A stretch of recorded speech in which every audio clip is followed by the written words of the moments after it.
one alluded to by the secretary. Tinakad na ho namin yan, yung sinasabi niya. Wala hanggang ngayon. I applied for that program about 2 years ago. Patay na ho yung iniisip ko kung gamutin ko. And until now, there is no... It ain't true. Wala sa Davao. It's not true. Secretary Mar, your name was mentioned. Siguro katang-isip ito ni Mayor Duterte. Dahil totoo na may mga natutulungan ng PhilHealth sa Davao City. Bukas alas 8 ng umaga, ibibigay ko sa kanya ang lista ng mga kagawin na natulungan ng PhilHealth at ng gobyerno sa Davao City. Mayor. I do not believe you. You have made so many promises in your term in the government. Lahat halos wala ibigay sa tao. Puro daldal, puro announcement, puro lahat. No implementation, and there is one, it's all corruption. Go ahead, Secretary. Mayor Duterte, I dare you.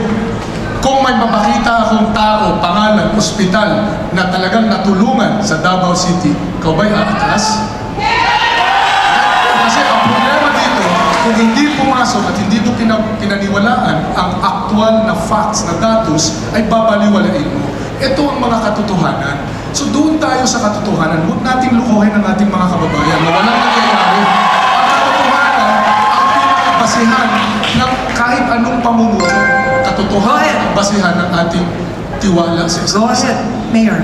Well, this is a nationwide problem.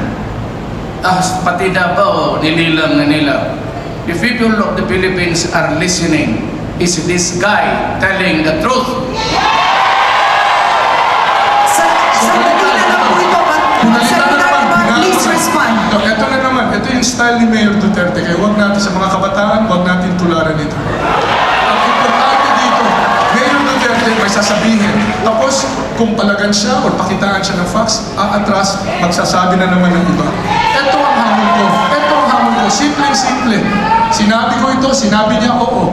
May mapapakita ako.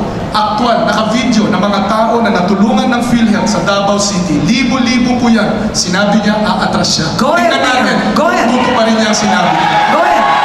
Alam mo, ma'am, nakikinig ang buong Pilipinas sa gobyerno araw-araw. Si Secretary Rojas naman na din nagpapaiwan. Ngayon, kung totoo talagang sinasabi mo at naniniwala ang Pilipino sa iyo at dapat ikaw maging presidente, bakit sa uli ka sa rating? Nako, okay, ganito. We have to move on at some point. Pero because of that, I will have to let Secretary Mar respond, but we need to go on with Senator Grace Poe after. But Secretary, please respond. Simple lang po, nakikita ng ating mga kababayan ang asal mo ngayon na hindi ka karapat-dapat. Kaya sa Mayo 9, ang mananalo ang matuwid, ang mananalo ang disente, ang mananalo ang karapat-dapat. Kasi walang iba kundi si Mayo.